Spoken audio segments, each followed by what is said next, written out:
ஜும்ஆவுடைய சுன்னத்தில் ஒன்று சூரத்துல் கஹஃபை ஓதுதல். அல்லாஹ்வுடைய தூதர் ஸல்லல்லாஹு அலைஹி வஸல்லம் சொன்னார்கள், யார் சூரத்துல் கஹஃபை ஜும்ஆவுடைய தினத்தில் ஓதுகிறாரோ 2 ஜும்ஆக்களுக்கு இடையில் அல்லாஹ் ரப்புல் ஆலமீன் வெளிச்சத்தை ஏற்படுத்துகிறான் என்று. சூரத்துல் கஹஃபுடைய ஆதாரபூர்வமான சிறப்புகள் என்ன? இமாம் புகாரி, முஸ்லிம் ரஹிமஹுமுல்லாஹ் அவர்கள் பதிவு செய்கிறார்கள். இமாம் புகாரி அவர்கள் தங்களுடைய ஸஹீஹுல் புகாரியில் 5011வது ஹதீஸாக இந்த ஹதீஸை பதிவு செய்கிறார்கள். அல் பரா இப்னு ஆஸிப் ரலியல்லாஹு அன்ஹு அவர்கள் கூறுவதாக, கான ரஜுலுன் யக்ரஉ சூரத்துல் கஹஃப்.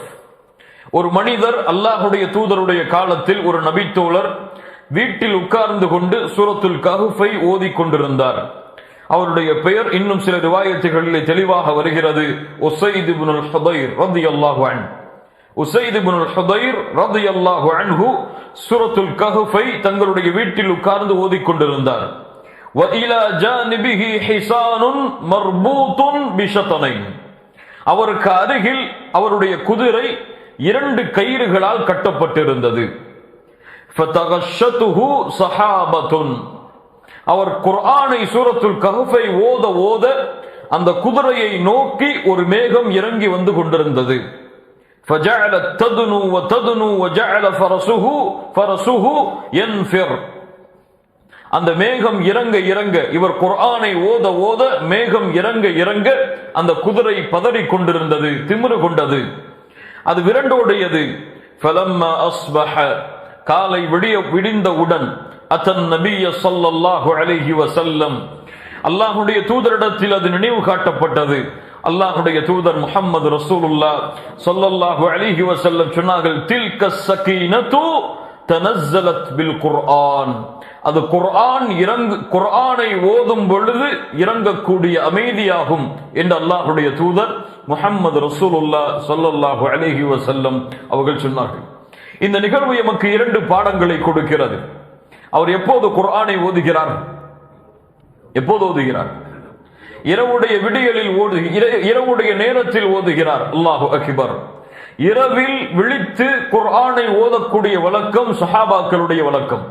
சஹாபாக்களுடைய வழக்கம் என்று சொல்லுவதற்கு மேல் அது ஒரு முஃமினுடைய வழக்கம். இரவுடைய நேரங்களில் விழித்து அல்லாஹ்வுடைய கலாமாகிய புத்தகத்தை திறந்து ஓதுவது ஒரு முஃமினுடைய வழக்கம், ஒரு முஃமினுடைய பண்பது. அது முஃமினுடைய வாழ்வில் இருந்து பிரித்து பார்க்க முடியாத அம்சம். காலை முதல் இரவு வரை குர்ஆனை ஓதுவது, குர்ஆனை படிப்பது, குர்ஆனை ஆராய்வது, குர்ஆனை மனனம் செய்வது ஒரு முஃமினுடைய வாழ்வில் உள்ளது. அந்த நபித்தோழர் சூரத்துல் கஹஃபை ஓத ஓத அந்த குதிரை அலறுகிறது. ஏன்? மேகம் இறங்கி வந்து கொண்டே இருக்கிறது. இன்னும் சில அறிஞர்கள் எமக்கு அந்த மேகத்துடைய இரங்கலுக்கு விளக்கம் சொல்லும் பொழுது அது மலக்குகள், அது மலக்குமார். இப்னு ஹஜர் ரஹிமஹுல்லாஹ் போன்ற அறிஞர்கள் அதற்கு விளக்கம் சொல்கிறார்கள், அது மலக்குகள். சூரத்துல் கஹஃப் ஓத ஓத சக்கீனத்துடைய மலக்குகள், அமைதி அளிக்கக்கூடிய மலக்குகள், அல்லாஹ்வுடைய அருளை சுமந்து கொண்டிருக்கக்கூடிய மலக்குகள் அந்த இடத்தை நோக்கி இறங்கி வந்து கொண்டிருப்பார்கள் அந்த குர்ஆனை கேட்பதற்காக. சூரத்துல் கஹஃப் எமக்கு தரக்கூடிய சிறப்புகளில் இதுவும் ஒரு சிறப்பு. 2வது சிறப்பு இமாம் முஸ்லிம் ரஹிமஹுல்லாஹ் பதிவு செய்கிறார்கள். அபூ தர்தா ரலியல்லாஹு அன்ஹு அவர்கள் கூறுவதாக, அன்னன் நபிய ஸல்லல்லாஹு அலைஹி வஸல்லம் قال, அல்லாஹ்வுடைய தூதர் சொன்னார்கள், மன் ஹஃபிஸ 10 ஆயாத்தின் மின் அவ்வலி சூரத்துல் கஹஃப். சூரத்துல் கஹஃபுடைய முதல் 10 வசனங்களை யார் மனனம் செய்தாரோ, உஸிம மினத் தஜ்ஜால், அவர் தஜ்ஜாலுடைய ஃபித்னாவில் இருந்து பாதுகாக்கப்படுவார். தஜ்ஜாலிடமிருந்து பாதுகாக்கப்படுவார். இமாம் அஹ்மத் ரஹிமஹுல்லாஹ் பதிவு செய்கிறார்கள், அபூ தர்தா ரலியல்லாஹு அன்ஹு அவர்கள் கூறுவதாக, மன் கரஅ 10 ஆயாத்தின் மின் ஆகிரில் கஹ்ஃபி, சூரத்துல் கஹ்ஃபுடைய கடைசி 10 வசனங்களை யார் ஓதுகிறாரோ, உஸிம மின் ஃபித்னத்தித் தஜ்ஜால், அவர் தஜ்ஜாலுடைய ஃபித்னாவில் இருந்து பாதுகாக்கப்படுவார். சூரத்துல் கஹ்ஃபுடைய முதல் 10 வசனங்களை மனனம் செய்தவர் தஜ்ஜாலுடைய ஃபித்னாவில் இருந்தும் பாதுகாக்கப்படுவார். அது போலவே சூரத்துல் கஹ்ஃபுடைய இறுதி 10 வசனங்களை ஓதி வருபவர் தஜ்ஜாலுடைய ஃபித்னாவிலிருந்து பாதுகாக்கப்படுவார் இன்ஷா அல்லாஹ். அல்லாஹ்வுடைய தூதருடைய இந்த ஹதீஸின் அடிப்படையில் முடிவெடுப்போம். இந்த தஃசீருடைய பாடம் ஆரம்பித்ததிலிருந்து முடியும் வரை அல்லாஹ் அல்லது எம்மால் எவ்வளவு இயலுமோ அவ்வளவு சீக்கிரமாக இந்த சூரத்துல் கஹ்ஃபை முழுமையாக மனனம் செய்வோம் என்று இன்ஷா அல்லாஹ். தஜ்ஜாலுடைய ஃபித்னாவில் இருந்து சூரத்துல் கஹ்ஃப் பாதுகாக்கும். தஜ்ஜாலுடைய சோதனையில் இருந்து சூரத்துல் கஹ்ஃப் எம்மை பாதுகாக்கும். கண்ணியத்துக்குரியவர்களே, இந்த சிறப்புகளோடு இன்ஷா அல்லாஹ் சூரத்துல் கஹ்ஃபுடைய முதல் வசனத்தை ஆரம்பம் செய்வோம். அல்லாஹ் ரப்புல் ஆலமீன் கூறுகிறான், பிஸ்மில்லாஹிர் ரஹ்மானிர் ரஹீம். அல்லாஹ் கூறுகிறான், அல்ஹம்துலில்லாஹில்லதி அன்ஸல அலா அப்திஹில் கிதாப் வலம் யஜ்அல் லஹு இவஜா. இதனுடைய பொருள் என்ன? அல்ஹம்துலில்லாஹ் என்ன அர்த்தம்? அல்லாஹ்விற்கே எல்லா புகழும் உரித்தாகட்டும். அல்லதி அவன் எப்படிப்பட்டவன்? அவன்தான் அன்ஸல இறக்கினான், அலா அப்திஹி அவனுடைய அடியாரின் மீது, அல் கிதாப வேதத்தை, வலம் யஜ்அல் அதில் அவன் ஆக்கவில்லை, லஹு இவஜா வலம் யஜ்அல் லஹு அவன் அதில் ஆக்கவில்லை, இவஜா எந்த ஒரு குறைபாட்டையும் எந்த ஒரு கோணல்களையும் எந்த ஒரு தெளிவில்லாத கோணலான விஷயத்தையும் அதில் அவன் ஆக்கவில்லை. அல்ஹம்துலில்லாஹி அல்லதி அன்ஸல அலா அப்திஹில் கிதாப் வலம் யஜ்அல் லஹு இவஜா. அல்லாஹ்விற்கே புகழெல்லாம் உரித்தாகட்டும். அவன்தான் அவனுடைய தூதர் முஹம்மது ரசூலுல்லாஹ் ஸல்லல்லாஹு அலைஹி வஸல்லம் அவர்கள் மீது இந்த புத்தகமாகிய குர்ஆனை இறக்கி வைத்தான்.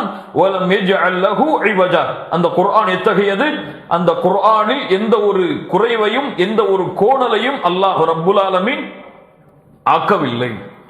கண்ணியத்துக்குரியவர்களே, அல்ஹம்துலில்லாஹ். குர்ஆனுடைய 5 சூரா இது போன்று ஆரம்பிக்கிறது. குர்ஆனுடைய 5 சூறாக்கள் இது போன்று ஆரம்பிக்கிறது.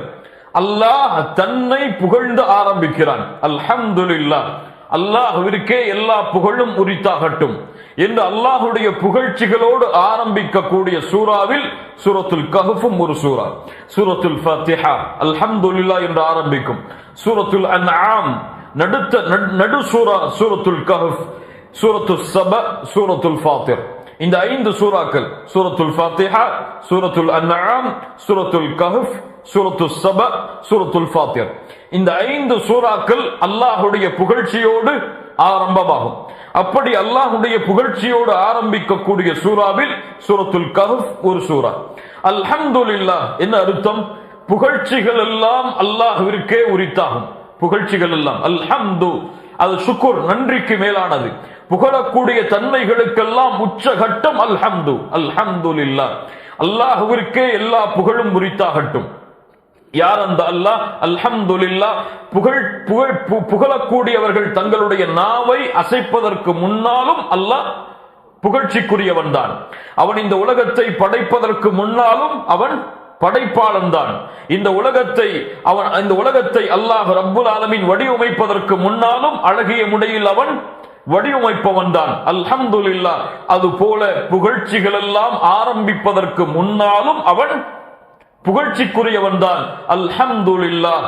அல்லாஹ் ரப்புல் ஆலமீன் சொல்கிறான், அந்த புகழெல்லாம் அல்லாஹ்விற்கே உரித்தாகட்டும். இந்த உலகத்திலே புகழக்கூடிய புகழ்ச்சிகள் அனைத்தும் அல்லாஹ் ஒருவனுக்கே உரித்தாகட்டும். அவன் எப்படிப்பட்டவன்? அவன்தான் அன்ஸல அலா அப்திஹில் கிதாப். அவன் இறக்கினான். அன்ஸல அவன் இறக்கினான். அவன் கொடுத்தான் என்று சொல்லவில்லை. அவன் எடுத்து வந்து கொடுக்க சொன்னான் என்று சொல்லவில்லை. அன்ஸல இறக்கினான். அலா அப்திஹில் கிதாப். அலா அப்திஹி அல்லாஹ்வுடைய தூதரை அல்லாஹ் இங்கே அறிமுகப்படுத்துகிறான். அப்திஹி அடிமை என்று இங்கே அர்த்தம் வைக்க கூடாது. அடியான், அல்லாஹ்வை வணங்கக்கூடிய உபூதியா என்ற தன்மையை சுமந்த அடியான். அல்லாஹ்வை வணங்கக்கூடிய உபூதியாவுடைய தன்மையை சுமந்த அடியாராகிய முஹம்மத் ரசூலுல்லாஹ் ஸல்லல்லாஹு அலைஹி வஸல்லம். அலா அப்திஹி அல் கிதாப. எதை கிதாப் என்று அல்லாஹ் எதை சொல்கிறான்? குர்ஆனை, வேதத்தை. கண்ணியத்துக்குரியவர்களே, இந்த வசனம் நமக்கு எதை சொல்லுகிறது? நாம் முன்னால் படித்த அகீதாவுடைய வரி, அன்னல் குர்ஆன கலாமுல்லாஹ் முனஸ்ஸலுன் கைர மக்லூகின். குர்ஆன் அல்லாஹ்வுடைய பேச்சு, அது இறக்கப்பட்டது, அது படைக்கப்பட்டது கிடையாது. அது படைக்கப்பட்டது கிடையாது. அல்லாஹ் படைத்தான் குர்ஆனை என்று அல்லாஹ் சொல்லவில்லை. இங்க என்ன சொல்கிறான்? அல்லாஹ் இறக்கினான். யாரின் மூலமாக இறக்கினான்? ஜிப்ரீலின் மூலமாக. எப்போது இறக்கினான்? அல்லாஹ் எப்போது நாடுவானோ அப்போது அல்லாஹ் ரப்புல் ஆலமீன் இந்த குர்ஆனை ஜிப்ரீலின் மூலமாக அல்லாஹ் இறக்கினான். ஜிப்ரீல் அவர்கள் அல்லாஹ்விடமிருந்து நேரடியாக கேட்டார். அது எப்படி கேட்டார், எந்த முறையில் கேட்டார், இதெல்லாம் நமக்கு தெரியாது. ஜிப்ரீல் அலைஹிஸ்ஸலாம் அல்லாஹ்வுடைய தூதர் முஹம்மது ரசூலுல்லாஹ் ஸல்லல்லாஹு அலைஹி வஸல்லம் அவர்களுக்கு அதை கொண்டு வந்து சேர்த்தார்கள். அன்ஸல அலா அப்திஹில் கிதாப். இந்த குர்ஆனை அல்லாஹ்வுடைய தூதர் முஹம்மது ரசூலுல்லாஹ் ஸல்லல்லாஹு அலைஹி வஸல்லம் அல்லாஹ்வுடைய அடியாராகிய, அல்லாஹுவை தூய்மையோடு தௌஹீதோடு வணங்கக்கூடிய அடியாராகிய அல்லாஹ் பல இடங்களில் அல்லாஹ்வுடைய தூதரை இப்படித்தான் அறிமுகப்படுத்துகிறான். சுப்ஹானல்லதி அஸ்ரா பி அப்திஹி. அல்லாஹ் ரப்புல் ஆலமீன் அழைத்து சென்றான். அவன் பரிசுத்தமானவன். யாரை அழைத்து சென்றான்? அலா அப்திஹி. சுப்ஹானல்லதி அஸ்ரா பி அப்திஹி. அவனுடைய அடியாரை கொண்டு அல்லாஹ் ரப்புல் ஆலமீன் அழைத்து சென்றான். வ இன் குன்தும் ஃபீ ரைபின் மிம்மா நஸல்னா அலா அப்தினா. எம் அடியாரின் மீது இறக்கிய இந்த குர்ஆனில் உங்களுக்கு சந்தேகம் இருந்தால், இப்படி அல்லாஹ் ரப்புல் ஆலமீன் அல்லாஹ்வுடைய தூதரை மட்டுமல்ல எல்லா நபிமார்களையும் பல இடங்களில் அல்லாஹ் குர்ஆனில் இப்படித்தான் அல்லாஹ் அறிமுகப்படுத்துகிறான். நபி நூஹை பற்றி அல்லாஹ் சொல்கிறான், அப்தன் ஷகூரா. அல்லாஹ்விற்கு நன்றியுள்ள அடியாராக இருந்தார். அல்லாஹுவை வணங்கக்கூடிய, அல்லாஹுவை தௌஹீதோடு கலப்படமற்ற, ஷிர்கிலிருந்து கலப்படமற்ற தூய்மையான தௌஹீதோடு வணங்கக்கூடிய அடியாராக இருந்தார். அல்லாஹ்வுடைய தூதரையும் அல்லாஹ் இப்படித்தான் இந்த குர்ஆனுடைய இந்த வசனத்தில் கூறுகிறான். அலா அப்திஹில் கிதாப், அன்ஸல அலா அப்திஹில் கிதாப்.